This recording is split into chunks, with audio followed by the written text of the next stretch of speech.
kontribusikan atau menyampaikan apa-apa yang sudah saya tulis dalam sebuah karya buku. Namun sebelumnya perlu saya sampaikan juga kepada bidang Kusmes Sipa ini dan para pemirsa yang lainnya. Baik.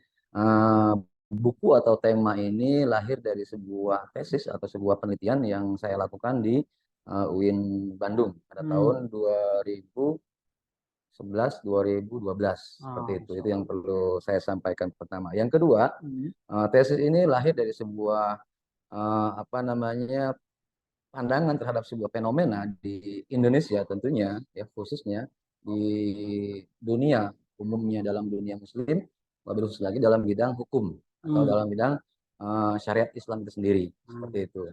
Maka lahirlah sebuah karya atau sebuah penelitian yang dulu itu awalnya saya beri judul Bunga Bank dalam Pandangan Ormas Islam. Di dalamnya tentunya tidak semua, tapi diwakili oleh 3 ormas. Pertama ormas Nahdlatul Ulama, yang kedua ormas Muhammadiyah, dan yang ketiga ada ormas Persatuan Islam atau Persis. Ya, kenapa saya memilih itu? Karena memang ketika dilihat dari sisi eksistensi ketiga ormas tersebut di Indonesia itu sangat besar sekali kontribusinya terhadap bangsa ini, kontribusinya terhadap negara ini, baik dalam tatanan ekonomi, hukum, dan yang lainnya, politik dan yang lain seperti itu. Itu yang perlu saya sampaikan di awal.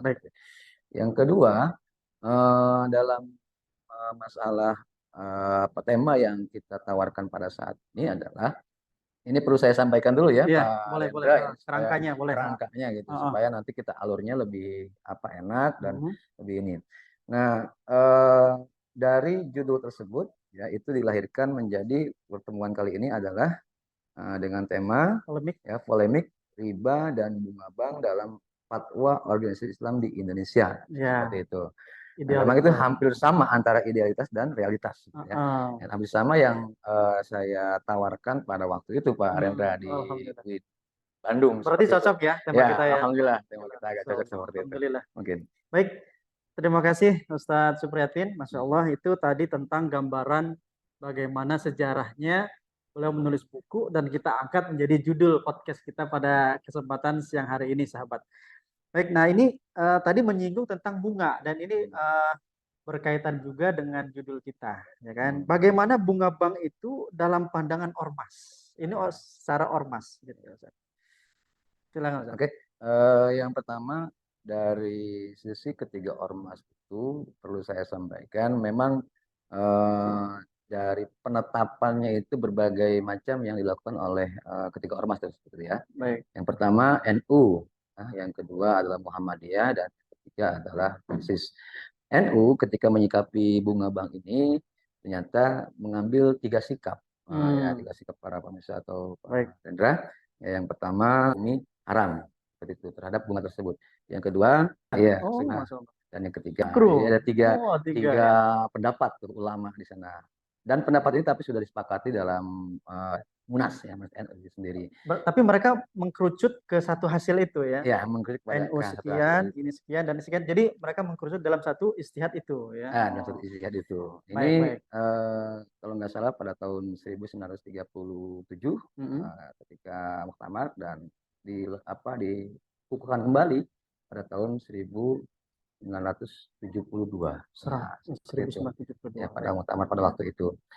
Yang kedua, ada secara global saja ya, ada pandangan dari Muhammadiyah.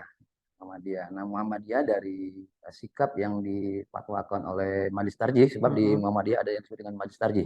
Kalau di NU ada yang disebut dengan Bahasul Masail. Seperti itu ya. Sebuah kesimpulan, yang kedua membolehkan. Nah, ini uniknya di Muhammadiyah, menurut saya unik juga antara NU Muhammadiyah itu sangat unik gitu. Makanya saya kenapa membuat buku namanya Dinamika Hukum Islam. Ya, kenapa dinamika? Karena nanti ada keunikan di wilayah hukum ini, Pak Rendra. Kok malah jadi boleh gitu ya? Kenapa nih masyarakatnya itu? Ya, ini mungkin membuat nanti bisa lah jadi sebuah hal pertanyaan, atau kita diskusikan, bukan pertanyaan, kita diskusikan ya, lebih enak kita diskusikan. Nah, Muhammadiyah ini saya unik gitu. Nah, ini perlu ditindaklanjuti, diantitesa oleh teman-teman baik di kalangan masyarakat umum. Nah, uniknya Muhammadiyah itu menurut saya mengambil 2 sikap. Pertama mengharamkan, yang kedua membolehkan. bagaimana ini Muhammadiyah bisa timbul haram dan membolehkan? Ini kan loncat loncat ya, tidak boleh. Nah, ternyata ada sebuah sikap yang diambil oleh Muhammadiyah. Yang pertama, ya jelas ketika kita melihat bunga, ya secara umum ya, saya bicara secara umum ya, secara umum mengatakan di situ ada alasan saya tidak ini kita diskusi ya, secara umum ada kezaliman. Sehingga di mana-mana apa namanya interaksi ekonomi ya baik dan yang lainnya ketika ada sisi kezaliman itu tidak diperbolehkan oleh agama seperti itu. Apapun itu, maka kezalimannya dari sisi pelipatan atau dari sisi keuntungan yang diraih atau diambil oleh bank itu secara besar, gitu. Sehingga membuat para peminjam atau para pengguna satu sisi kezalimi seperti itu, elaknya kezalimi. Dan kenapa Muhammadiyah? Nah ini unik. Kenapa Muhammadiyah itu ada yang bolehkan? Nah ini ternyata dilihat dari sisi apa namanya fatwa dari mereka itu bagi bank milik pemerintah. Karena di bank milik pemerintah itu menawarkan sebuah bunga ya bunga itu dengan standarisasi yang kecil. Nah, mungkin kalau bahasa kita sekarang kur lah. Seperti mungkin di apa namanya bisa masuk ke wilayah fatwa ini kur gitu. Nah, pandangan Muhammadiyah ketika bunganya kecil artinya sudah digaris ke bawah. Kalau nggak sekarang berapa 15% ke bawah ya per tahunnya itu dianggap oleh Muhammadiyah itu yang mewakilnya saya ini siap mengucapnya bunga itu boleh karena tidak ada unsur kezaliman atau tidak ada unsur apa namanya memeras. Apa karena yang tidak berlipat ganda itu maksudnya? Enggak ya? Ya, bukan karena memang sisi keuntungan yang diambil oleh sebuah bank sendiri masih masuk akal menurut mereka. Kezaliman dalam apa namanya imbas kezaliman kepada nasabah seperti itu. Gitu. Nah, ini itu langsung saklek dia. Apa namanya? Salah satu ayat Al-Qur'an pada surat apa ya saya mohon maaf agak sedikit buka ini Pak boleh. Ya karena memang ilmunya itu harus melihat referensi ya referensi yang harus kita lihat supaya memang benar-benar ini versi itu mengambil salah satu dalil Al-Qur'an ayat 130 175 sampai yang bisa saya sampaikan sampai Al-Baqarah. Apa namanya masing-masing ormas itu mempunyai sikap masing-masing. Nah, ya kan ada hasilnya haram, hasilnya boleh, bahkan ada hasilnya haram lagi kan seperti itu. Nah ini sebelum lanjut ke apa ke Dr. Bisno yang sudah bersama kita ya, alhamdulillah ya, sudah bersama kita juga Dr. Bisno. Ini tambah-tambah berkah ini betul, bisa datangnya Pak Dokter ini kan. Insya Allah ya. Tapi ada pertanyaan kedua ya sebelum kita lanjutkan ya karena nanti bisa dua pertanyaan itu ditanggapi oleh narasumber baik narasumber apa namanya Bapak Supriyatin MAG ataupun Bapak Dr. Bisno. Nah, tadi kan hasilnya demikian Ustaz. Itu mereka menggunakan metode apa dalam kok bisa mengambil seperti itu? Misalkan tadi ada disebut tarjih nih. Nah, tarjihnya itu yang seperti apa gitu kan. Nah, ini penting nih buat kita ketahui gitu. Bagaimana, Ustaz? Ya, jadi gini, memang dilihat dari sisi poin-poin yang saya fokuskan dalam penelitian ini atau dalam karya instruksi atau bangunan cara bagaimana sih cara penetapan umum di NU, bagaimana cara penetapan umum di Muhammadiyah, bagaimana cara penetapan umum di PNRI terhadap hasil. Betul. Ya, sebab dalam ilmu atau dalam ilmiah itu perlu saya tegaskan di sini yang terpenting itu bukan hasil, bukan produknya. Tapi yang paling terpenting ini dalam berbicara keilmiahan itu adalah proses membuat sebuah produk. Nah, itu. Kalau produk itu tiap zaman itu kan berubah. Produk itu. Ya mungkin dulu produk HP-nya. Nah, ini kan produk ini kita 2-3 tahun ke depan produk ini berubah menjadi HP Paranda kayaknya bagus. Ya. Nah, itu ini yang perlu saya tegaskan dalam sebelum menjawab ini ya. Yang terpenting itu adalah proses untuk mencari produk itu. Nah, makanya kenapa 3 ormas itu bisa berbeda dalam penyikapannya. Jangankan dalam ketiga ormas, dalam satu ormas pun ada berbeda. Pertama, ya NU dalam metode penetapan hukum. Yang pertama adalah melakukan sebuah ijtihad kolektif dan ini perlu saya sampaikan juga ijtihad kolektif itu adalah sebuah ijtihad yang dilakukan oleh berbagai macam orang. Beda kalau dulu kan Imam Syafi'i, Imam Maliki, Hambali, Hanafi itu ijtihad individual. Di zaman sekarang itu ya sudah banyak Mas katanya bulan depan berangkat NU di lembaga Basul Masailnya atau di Muhammadiyah Majelis Tarjihnya, di Persis ya Dewan Hizbahnya seperti itu. Nah di lembaga NU mengambil 3 sikap dalam penetapan hukum. Yang pertama ya NU itu mengambil apa namanya sebuah metode yang disebut dengan metode ilhaqi. Metode ilhaqi. Apa sih yang disebut dengan metode ilhaqi itu? metode ilhaq sebenarnya sama dengan kias, Hmm. ya, sama dengan kias. Cuma kalau kias itu bedanya, kalau kias hukum yang baru atau hukum yang akan ditetapkan atau objek hukum yang akan ditetapkan dikiaskan kepada Al-Quran dan hadis. Baik. Itu cari asalnya di Al-Quran dan hadis. Hmm. Ada nggak asalnya, nanti baru dikiaskan. Kalau ilhaqi itu bedanya ketika ada mau menetapkan hukum, katakanlah bunga sesuatu hal yang baru, atau misalkan asuransi sesuatu hal yang baru. Nah itu mau menetapkan bunga atau menetapkan asuransi, ilhaqi itu adalah mencari hukum yang sama, hukum baru yang sama terhadap hukum yang sudah ditetapkan oleh para ulama dalam kitab. Nah, dalam kitab kuning. Jadi referensi mereka awal itu, NU itu bukan langsung ke Al-Quran dan hadis, tapi melihat referensi ke kitab atau mungkin kesamaan dengan bunga itu apa, kan? Ketika dicari di kitab-kitab, misalkan mungkin sampai ke ternyata kalau bunga itu dinisbatkan ke wilayah wadiah, titipan. Jadi dinamakan wadiah. Wadiah. Jadi dihubungkan, diilhakkan atau dikiaskan, kalau bahasa umumnya dikiaskan kepada wadiah. Wadiah. Hukum wadiah. Titipan. Hukum titipan. Nah, hukum titipan itu di sana ada tiga. Ada tiga masalah hukum titipan. Pertama, bagaimana orang menggunakan barang titipan. Ya. Yang pertama haram, tidak boleh. Karena kan nitip. Nitip. Nggak boleh dipergunakan. Harus izin dulu. Harus izin dulu. Baik. Yang kedua, kenapa mubah? Boleh.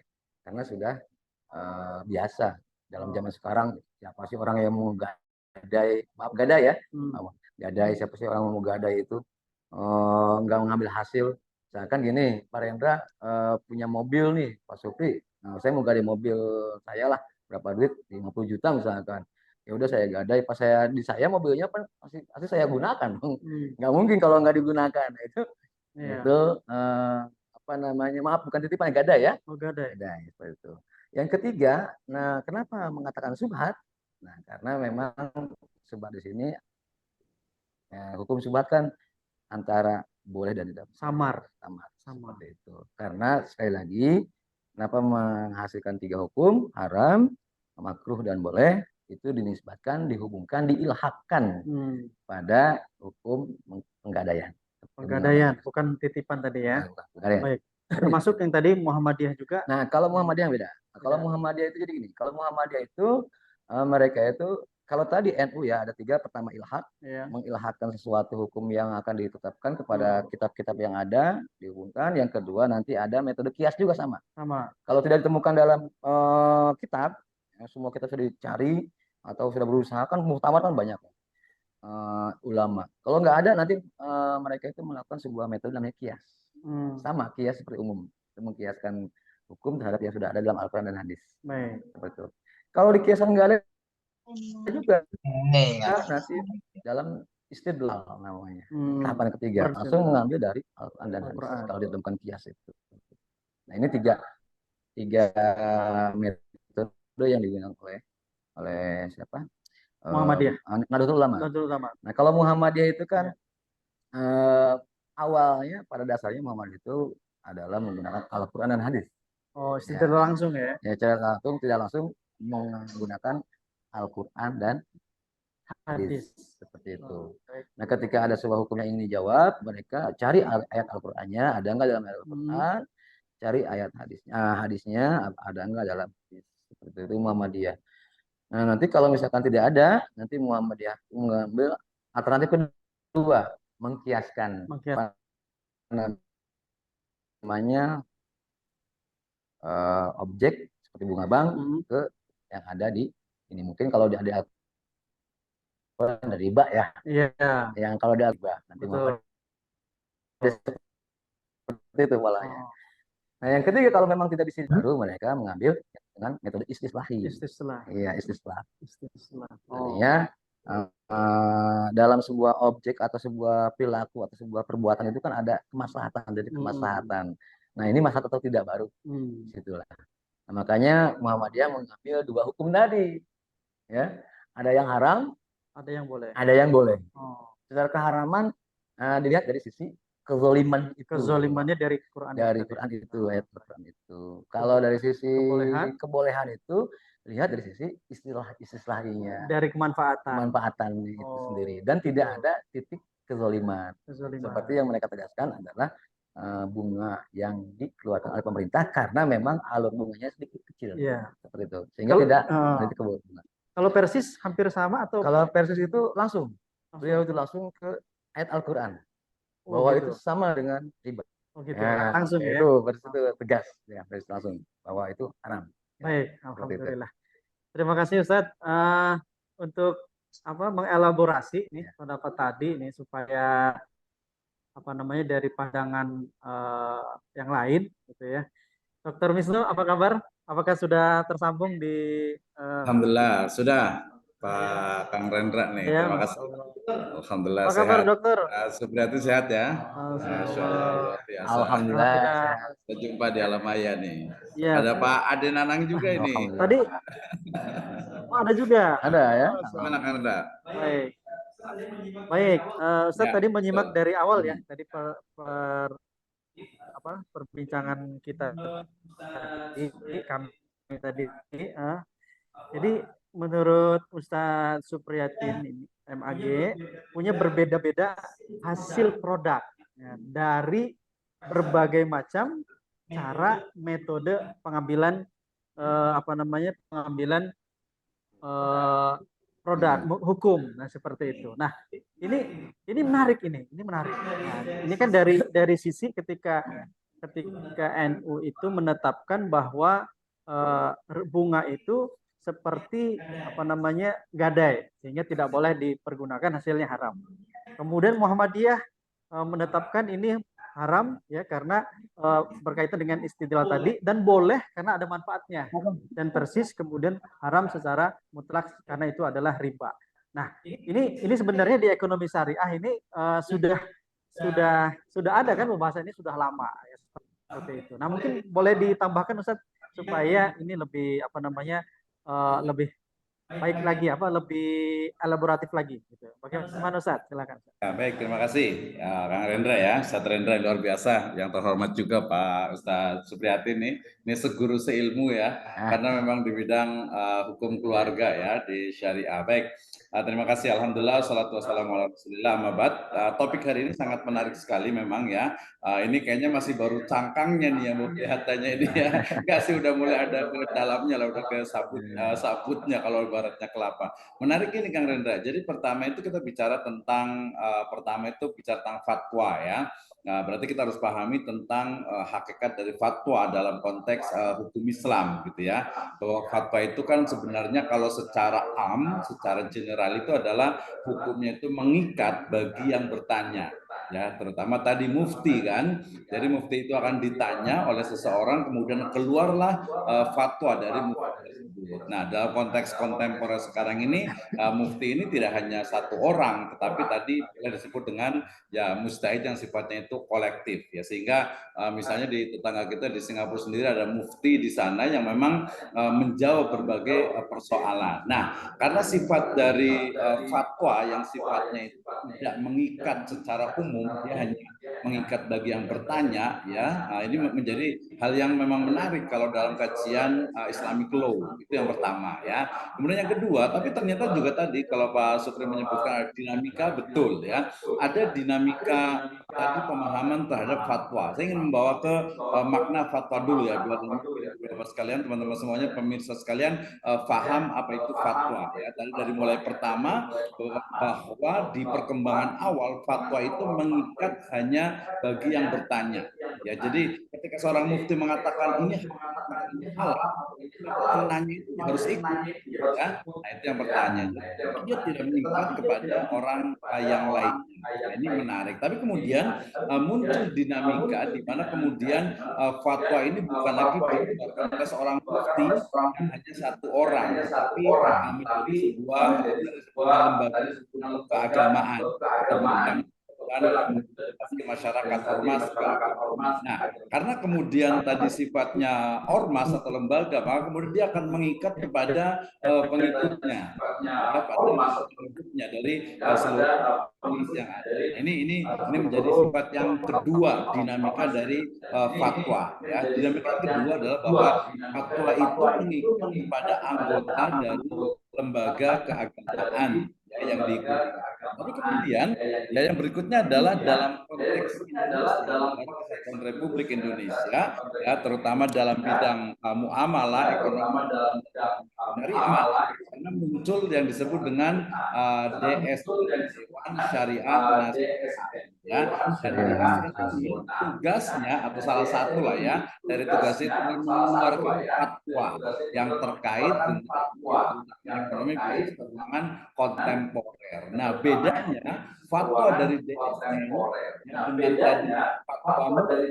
dengan fatwa dari lembaga keuangan, maka DSN ini adalah satu lembaga yang dia itu secara legal formal itu diakui oleh undang-undang, ya kan? Sehingga kemudian sifat fatwa dari DSN ini adalah dia mengikat kepada seluruh double itu syariah. Nah, ini menjadi hal yang menarik, sehingga kemudian ya berarti umat Islam di Indonesia satu sisi dia bisa mengikuti salah satu mufti, kemudian bisa juga mengikuti salah satu dari ormas gitu ya. Tapi dalam konteks secara general di Indonesia itu mengikuti fatwa dari DSN MUI, karena kita tahu sendiri bahwa DSN MUI anggota-anggotanya adalah dari Nahdlatul Ulama, dari Muhammadiyah, dari Persis dan lembaga yang lainnya. Itu yang pertama, Kang Rendra ya. Jadi terkait dengan hakikat dari fatwa. Jadi ada 3 jenis. Nah, kemudian menarik memang tentang metode atau manhajul istinbat ya, ataupun istidlal dari masing-masing organisasi masyarakat ini atau ormas. Tapi saya lebih senang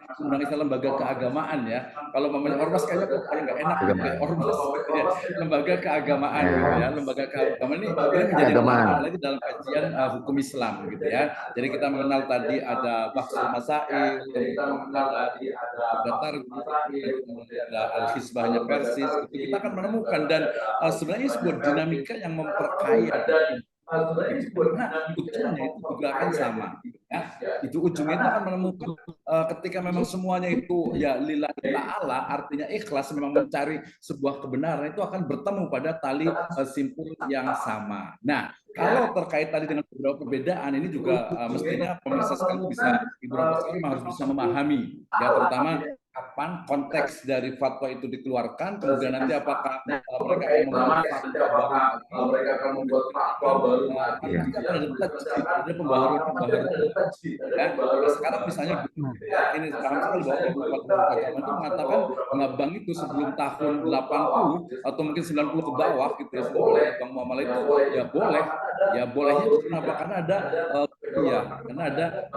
karena memang nggak ada bank syariah, tapi dalam konteks itu sudah bisa juga sama gitu dengan yang konvensional, maka sebenarnya bisa jadi fatwa itu kan dinamika mengalami perubahan, sehingga ini yang menarik. Mungkin bisa mengelaborasi tentang masing-masing dari karakter tadi manhaj atau metode ijtihad dari masing-masing lembaga keuangan, sehingga ini akan menjadikan masyarakat kita itu lebih dewasa, lebih memahami misalnya karakter dari Nahdlatul Ulama begini, karakter dari dia begini, karakter dari Persis begini, sehingga kita tidak lagi, anak bangsa ini tidak lagi dikotak-kotakan gitu ya oleh lembaga keagamaan itu, karena ujungnya juga ternyata benar nih gitu ya. Tadi kalau disebutnya kalau mamanya Nahdlatul Ulama itu antara kalau Muhammadiyah itu dia adalah artinya itu dengan Persis itu juga masuk ke dalam pembaharuan ya, termasuk beberapa lembaga keagamaan yang lainnya. Kita akan menemukannya, tapi ujungnya kita akan menemukan pada hal-hal yang sifatnya memang sudah qat'i tentu saja. Nah, ini mungkin sifatnya ini kan bicara tentang bunga bank nih gitu ya. Bunga banknya nih terutama bank nasional gitu ya. Nah, berarti juga harus bicara tentang, kemarin kita sudah bahas tentang yang bank syariahnya nih, titik kritis mana nih yang mungkin menjadi pemahaman gitu ya. Jadi pemahaman berarti nanti next mungkin podcastnya undang yang memang praktisi perbankan, tapi yang jujur. Iya, gitu. Apa sih ya? apa ada kita banyak teman lah di BSI, di BJB Syariah banyak. Tapi Apa? gini loh, misalnya kita masih nggak bisa nih bebas dari apa aturan-aturan yang ada di BI, kemudian penetapan dari bagi hasil juga harus ada lihat-lihat lagi di BI rate-nya gitu ya, kemudian di standar bunga banknya gitu harus dilihat gitu, sehingga ini menjadi hal yang menarik Kang Rendra nih. Tujuannya nih, kalau saya podcast ini tujuannya adalah agar masyarakat kita itu semakin dewasa gitu ya, semakin dewasa dengan apa? Dengan berbagai istilahnya itu metode penetapan hukum oleh masing-masing lembaga keuangan. Nah, itu kan Dokter Wisnu elaborasi ya, panjang lebar luar biasa ya. Ini semakin menarik nih. Ternyata tadi yang disampaikan oleh Ustadz Supriyatin itu pemirsa apa namanya? Pasti ada perbaharuannya sekarang mungkin dari DSN MUI ya, karena sudah ada bank syariah, sudah bahkan diakui oleh negara sekarang dengan BSI itu ya.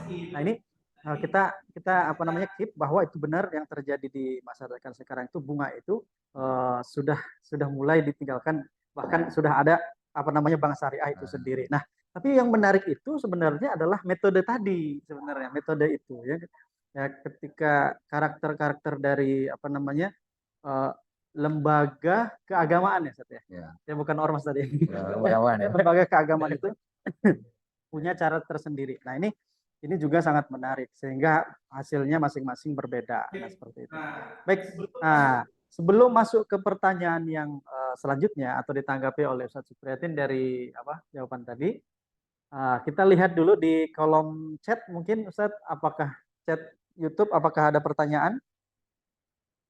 Belum ada. Dari Zoom apakah ada yang mau apa bertanya? Dari Zoom ada berapa peserta kita? Lumayan ya. Dan silahkan teman-teman kalau ada yang mau bertanya, silahkan raise hand, silahkan dibuka videonya atau di kolom chat juga boleh ya. Iya, kalau tadi mungkin sedikit dengan Rendra nih. Tadi mungkin boleh ada kembalikan lagi ke Dokter Wisnu. Kalau saya menyebutnya dengan mendewasakan masyarakat, sosialisasi dan sebagainya, justru kalau tadi dikatakan memiliki cara yang berbeda-beda, menurut saya sih bukan cara yang berbeda-beda sih gitu ya. Artinya masing-masing justru itu adalah kekayaan dari Islam itu sendiri. Ya, yang bagaimana ketika menetapkan satu hukum baru yang belum ada dasarnya secara qat'i di dalam Al-Qur'an dan Sunnah, kemudian di sana terjadi dinamika, terjadi perbedaan. Iya, dinamika, bahasanya dinamika. Sama mungkin, mohon maaf, misalnya kalau kita ini kan dengan foto rokok misalnya gitu kan ya, kan itu berbeda-beda tuh, berbeda-beda karena memang yang paling penting nanti sebenarnya yang saya mau tanyakan juga nanti ke Ustaz Supri ini adalah tentang ilatnya dari masing-masing itu. Gitu. Tadi bisa lebih dielaborasi lagi tentang kenapa Muhammadiyah mengatakan ini boleh, yang satu boleh, satu tidak boleh. Ini yang bolehnya itu yang di mana? Mungkin tadi sudah sih sebenarnya, tapi mungkin lebih detail lagi. Kemudian misalnya dari Nahdlatul Ulama kenapa menyatakan seperti ini, dari Persis juga kenapa seperti. Jadi sebabnya itu yang penting kalau menurut saya itu. Sebabnya, ilatnya kalau dalam bahasa fikih itu ilatnya. Ya. Boleh, mungkin Ustadz Supriyatin bisa menanggapi tentang yang disampaikan tadi. Oke, terima kasih ya. Ini merupakan salah satu warna ya, warna sangat menarik ya. Ya, dengan apa yang disampaikan oleh Pak Dokter ini, saya menjadi optimis lah ke depan bahwa keilmuan dalam Islam itu, khususnya dalam hukum Islam ataupun perekonomian Islam itu harus dikembangkan, digali lagi seperti itu. Betul, alhamdulillah. Yang pertama sebelum ke wilayah masalah ilat, perlu saya juga mungkin sedikit menanggapi ya. Benar tadi yang disampaikan oleh Pak Dokter ya, bahwasanya fatwa itu adalah sesuatu yang mengikat terhadap orang yang meyakininya atau mengikutnya ya, seperti itu. Nah ini yang menarik juga di Indonesia menurut saya itu ada 4 ya. Ada 4 produk hukum gitu. Di Indonesia ya. Yang pertama produk hukum syariat Islam itu sendiri, gitu kan? Ya seperti khusus dalam muamalah kan banyak ya. Yang kedua ada sholat, bagaimana produk Islam, hukum Islam dalam sholat itu, ada puasa gitu kan, ada zakat dan yang lainnya. Yang kedua ada yang disebut dengan fatwa. Mm-mm. Fatwa. Nah, tadi yang sudah dikatakan fatwa itu kan mengikat bagi orang yang Bertanya. dan meyakininya. Seperti Meyakini juga. di Indonesia itu ada yang disebut dengan fatwa MUI. Ya, betul. Nah, fatwa ini nanti beda antara syariat Islam dengan fatwa MUI beda nanti di Indonesia. Inilah yang dalam buku saya itu. Yang ketiga ada lagi namanya konun, kodo. Kodo itu adalah ketetapan yang ditetapkan oleh peradilan. Peradilan hakim. Hakim, kodo ya, kodo itu. Yang tiga produk hukum di Indonesia, dan yang keempat ada yang disebut konun. Undang-undang. Undang-undang. Nah, dari empat produk hukum di Indonesia ini, ya kalau syariat atau kalau hukum Islam lah katakan, kalau sekarang itu bahasanya hukum Islam. Ya. Nah, itu ada yang wilayah privasi, ada yang sudah masuk undang-undang. Ya, seperti tadi bunga bank sudah menjadi produk undang-undang, sudah masuk ke konun namanya. Bukan syariat Islam lagi, tiba namanya konun kalau dalam istilah jurisprudensi itu. Ya. Sholat dan puasa itu kan belum masuk ke wilayah konun. Undang-undang. Belum kan? Masuk. Makanya di Indonesia orang yang tidak sholat itu enggak bebas. Enggak puasa bebas. Karena memang hukum syariat Islam sholat dan puasa belum masuk undang-undang. Baru syariah. Bukan baru ya, artinya di wilayah syariat Islam. Di wilayah syariat Islam, bukan di wilayah undang-undang. Makanya di Indonesia itu orang yang enggak puasa sama orang yang enggak sholat itu tidak dihukum sama polisi atau sama aparatur pemerintah atau lembaga hukum pemerintah seperti itu. Yang ada lagi yang namanya tadi yang disebut dengan kodo. Kalau kodo itu yaitu ada bagaimana istihad para hakim seperti itu. Itu yang menariknya tadi ya, saya di Indonesia ini, makanya dari awal saya katakan permasalahan kita itu bukan produk hukumnya, tapi bagaimana produk hukum itu bisa dibuat gitu, atau bisa diramu, atau bisa ditetap. Dari tesis ini saya berharap saya mengajak lah, bukan menantang ya, mengajak kepada pemirsa, undang-undang bunga sudah masuk undang-undang, pertikahan sudah masuk undang-undang, gitu. Kenapa sih sholat nggak di undang-undang gitu? Atau puasa, artinya menurut saya bisa sebenarnya, bisa sholat diundang-undangkan atau ada peluang untuk diundang-undangkan, seperti hukum bunga atau hukum mungkin sehingga mengikat negara, bukan hanya wilayah batinnya atau kepercayaan seperti itu. Itu kan lebih ini ya, lebih Islam itu untuk melaksanakan syariat Islam atau hukum pesan moral yang ada dalam penelitian saya atau ya nggak ada wilayah haram-haram lagi bunga ini, bisa saja atau atau mungkin 10 tahun ke depan mungkin ada lebih itu, apalagi sekarang ekonomi Islam tentang gimana kita sebagai umat Islam yang yakin akan hukum Islam Allah Subhanahu wa taala bisa menjadi sebuah awan umat yang ada di Indonesia. Ada gitu baik dengan tadi lembaga keagamaan gitu. Baik, saya mungkin sekali seperti itu kan ada jalan-jalan tiga bagaimana mengambil. Baik, demikian ya tadi bahwa tentang fatwa dari Mas tadi itu ya, itu sebenarnya masih belum final ya tadi ya dipakai oleh Ustaz Suprihatin tadi dan Dr. Misno. Masih belum ya? Baik. Oke. Ketiga dari saya ya, mungkin bisa ditanggapi juga oleh Dr. Misno nanti. Apa implikasi penetapan lembaga keagamaan atau ormas tadi ya dalam hal bunga bank terhadap undang-undang perbankan? Nah, kalau tadi kan ada wacana mau undang-undang nih, ya kan? Nah, ada nggak implikasi ke undang-undang perbankan itu? Tentunya ini ada ya. Ketika undang-undang di Indonesia itu kan mengambil dan atau hukum-hukum yang ada di dalamnya, seperti hukum agama seperti itu. Nah, hukum agama itu salah satunya adalah NU, Muhammadiyah, dan para lembaga keagamaan yang ada di Indonesia itu NU, Muhammadiyah, dan Persis, apalagi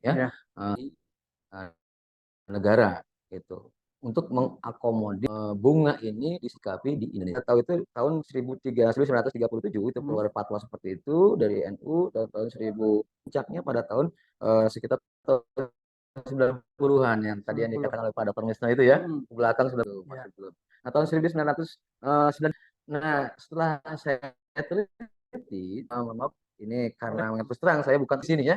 Undang-Undang Nomor 7 ya tahun 1992 tentang perbankan, Undang-Undang Nomor 10 tahun 1998 itu keluar undang-undang ini hasil dari ajuan atau usulan dari ketiga ormas itu paling besarnya. Seperti Undang-Undang Nomor 7 Tahun 1992 itu dan Undang-Undang Nomor 10 Tahun 1998 itu lebih banyaknya itu ya. Ada pengaruhnya juga Ada ya. pengaruh besar, bukan Besar, ada ya. itu memang dari situ lah. Efeknya, Dari ya. efek dari bahkan kalau nggak salah Persis itu sudah membuat bank sendiri itu. Persis itu gara-gara dari wilayah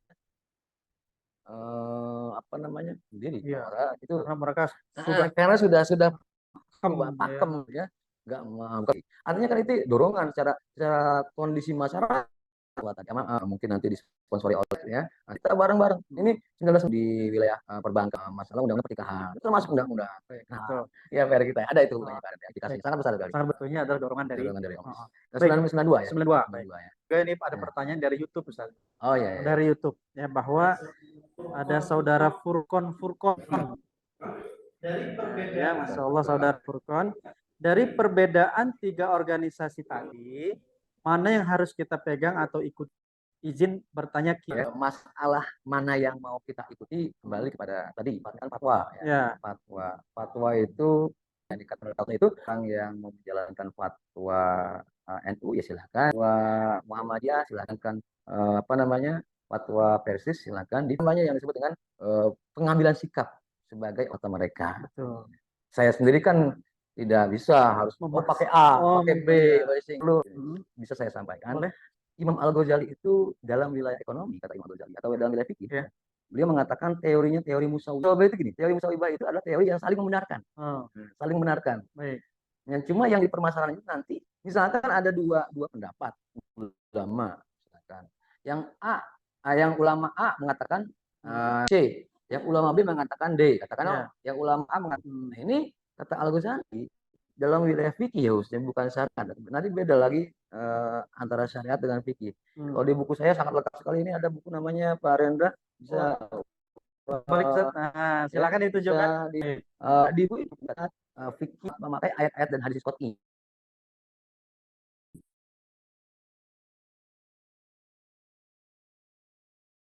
Nggak bisa dirubah. Masih itu ada perbedaan kadang-kadang ya Syafi'i gitu. Atau mungkin zaman sekarang itu karena istilahnya jam'i atau kumpulan, Muhammadiyah boleh, NU enggak. Itu kan pilihan. Fikih dalam fikih ya. Namanya kata Ghazali itu fikih itu dalam wilayah musawwibah, saling membenarkan. Cuma nanti kenapa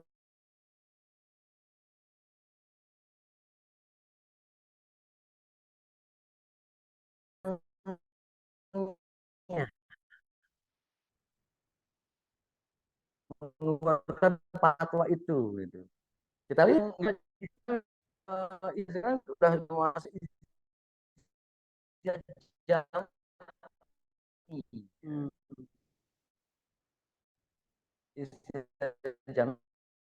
di buku ini pun saya terang ya bisa saja ya Pak Ustaz.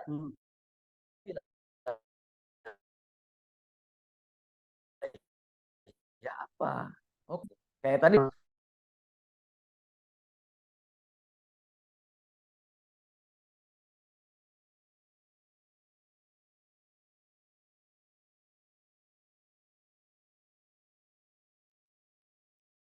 mungkin kalau dalam standarisasi ekonomi itu kalau nggak salah lebih dari 15% ke atas, dapat 15 sampai 18 ya.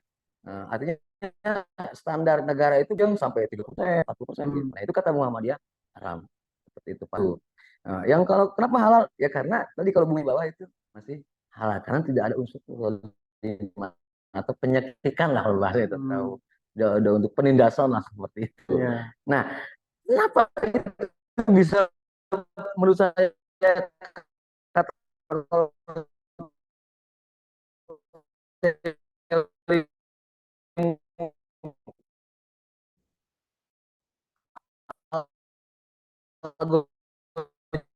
jadi bisa sama atau bisa benar.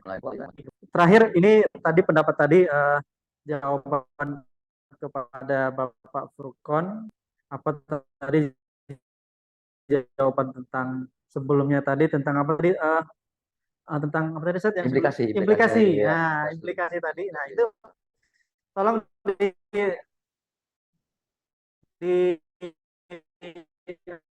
disampaikan kembali Ustaz.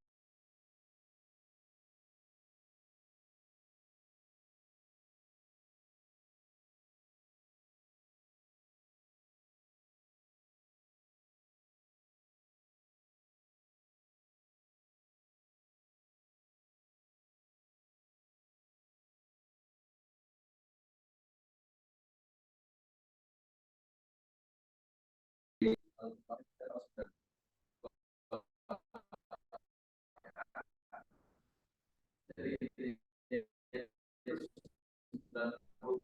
bawah lah semuanya. Jadi ini menjadi hal menarik ketika kita sekarang kalau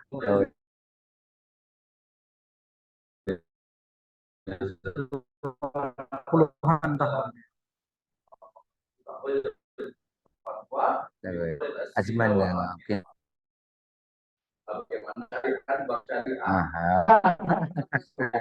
benar-benar itu Pak. Ini lagi.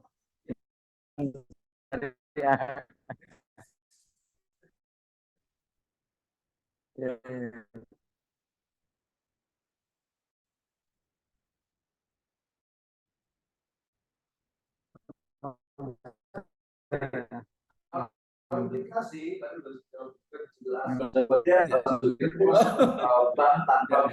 tadi gitu ya. Jadi kalau implikasi itu sangat jelas sekali. Jadi pertama itu bahwa Undang-Undang 92 itu hanya berbicara bank tanpa bunga. Ya, setelah itu baru nanti ada dual system banking. Baru yang 2008-nya baru langsung perbankan syariah. Udah jelas sekali dan itu memang dorongan dari ya kita sebut saja masyarakat akar rumput. Seperti kemarin saya katakan bahwa dengan pola bottom up ya di Indonesia itu memang seperti itu. Ya, artinya masyarakat baik secara individual utamanya dalam melalui lembaga keagamaan itu akan memberikan ide gagasan ya apalagi dalam konteks demokrasi itu untuk apa ya agar pemerintahan itu bisa mengatur berbagai bagian dari atau apa dari yang ada di masyarakat ya misalnya tadi tentang sholat zakat bulan puasa itu mungkin kemudian ada teman juga di UIN Bandung itu bikin disertasi tentang iqab bagi orang yang tidak membayar zakat.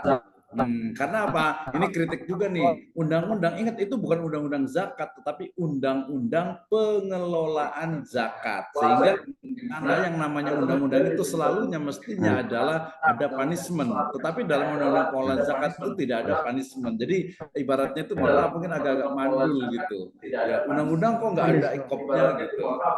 Itu menjadi hal yang menarik. Sekarang udah ada undang-undang tentang jaminan produk halal ya. Kemudian juga undang-undang tentang haji dan umroh gitu ya, tentang asuransi syariah. Nah ini memang ya tugas kita bersama lah, ya untuk kita bisa mengembangkan. Jadi ke depan ya bisa jadi mungkin kalau yang ibadah mahdoh karena kita paham negara kita ini kan kalau misalnya yang sifatnya private gitu kadang kan memang tidak terlalu diatur gitu. Tapi kalau yang publik yang banyak ininya biasanya memang ke undang-undang dan cost biaya untuk buat undang-undang ini kan cukup mahal ya sehingga ini teman-teman perjuangan di APSI juga membuat namanya nanti seperti omnibus law gitu ya, tapi dia adalah undang-undang tentang ekonomi syariah. Jadi ekonomi di dalamnya itu bisnis, keuangan, kemudian banking, kemudian insurans semuanya ada di situ. Tapi hanya dalam satu undang karena costnya itu biaya itu sangat tinggi sekali untuk membuat sebuah undang-undang. Ya kembali ke tadi implikasi ini sangat jelas sehingga kemudian memberikan kepada kita sebagai bangsa bangsa dari negara kesatuan Republik Indonesia untuk memang betul-betul aktif gitu ya, aktif jangan diam gitu. Artinya apa yang kita bisa berikan untuk agama, bangsa dan juga negara gitu ya. Jadi implikasinya sangat kuat sekali. Bahkan sekarang kalau dengan adanya ini juga nanti 2024 nih pasti akan ada negosiasi. Kemarin alhamdulillah saya selalu bersyukur kepada Pak Kiai Ma'ruf gitu ya dengan perjuangan beliau ekonomi syariah ini luar biasa. Ke depan mudah-mudahan ada banyak lagi Kiai Ma'ruf yang lain yang bisa memperjuangkan ekonomi Kiai nanti soal ya itu jadi implikasinya luar biasa. Baik, alhamdulillah.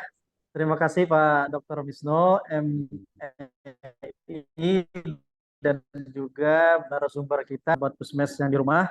Jazakallah khairan katsiran kepada kedua narasumber tadi ya dan juga teman-teman yang ada di rumah menyaksikan hingga akhir video ini ya. Mudah-mudahan menjadi sumber belajar ya. Jadi sumber belajar, sumber diskusi, penelitian dan juga inspirasi yang menarik ya di apa namanya bagi pegiat pemerhati maupun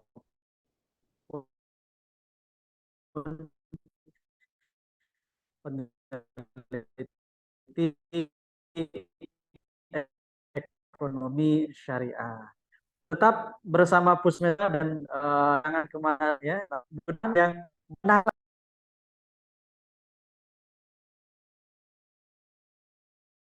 layanan Pusmesifa. Nah, jadi kolaborasi banyak hal ya di Pusmesifa ya baik itu dalam segi apa namanya kolaborasi dalam sedekah istiqomah ya setiap pagi maupun produk yang dihasilkan oleh Pusmesifa atau produk yang dihasilkan oleh teman-teman semua.